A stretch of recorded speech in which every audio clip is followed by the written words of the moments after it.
is just the binding of a phosphonol group to an amino acid which is one of the elements of our proteins, glycine.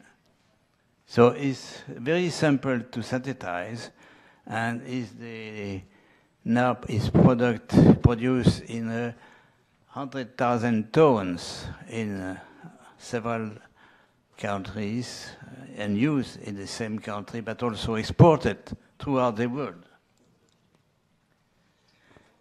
A study made by Stephanie Seneff of the Massachusetts Institute of Technology and Beecham has shown 2 years ago that the possible role of glyphosate as a mimetics of glycine is perhaps more important, is possibly carcinogenic effect.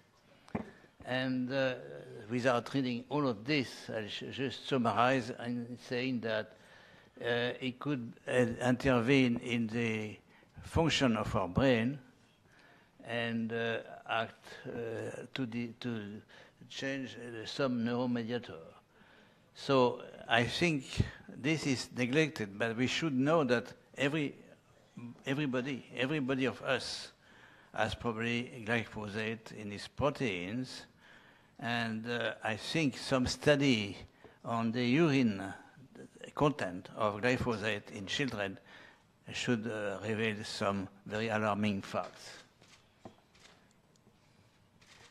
And this graph was taken from this article showing a strong correlation between the production of glyphosate in the United States, and this is just terminated in 2010, this curve is continuing now, showing that the children with autism show a similar increase.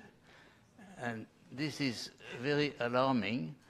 The CDC of the United States show that there is a continuous increase in the recent years of diagnosis of autism or related syndromes in children.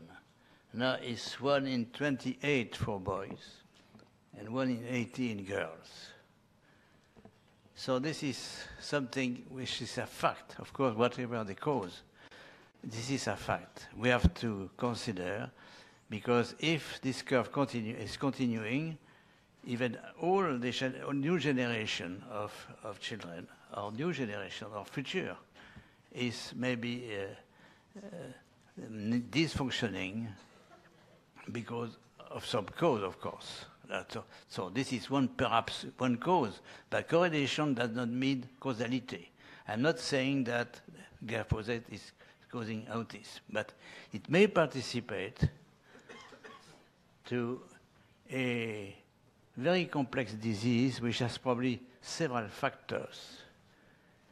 At the beginning, infectious agent. Actually, I presented at the French Academy of Medicine in 2012, based on the measure of electromagnetic signals that probably in the plasma of autistic children, that probably there was a change in the microbiomic flora in the intestine, and some passage of those germs in the blood. Actually, we measure in the plasma the traces of DNA by PCR and also by the measure of electromagnetic signals of a new group of bacteria. Bacteria pre-existing, of course, in the environment, but finding those bacteria in the blood is probably highly pathogenic. This is the group of Sutterella, but now using larger primers. The first primer were designed by a group in Colombia, that of Jan Lipkin, and we used those primers to detect, with the help of other colleagues from our group, CONIMED, but also with the collaboration of Dr. Antonucci from Bari. We measure the DNA of those bacteria in the blood of autistic children Italian, French, and other European countries. So this indicates that probably a change, the first event is a change in the microbiota, but also a change in the passage of this type of bacteria from the intestine to the blood. So there are two events already, which was very important. But after that, of course, chemicals could act at different levels. And unfortunately also, some compounds present in vaccine. Vaccines are made, as Professor Tao said, there are two types of vaccine, mostly.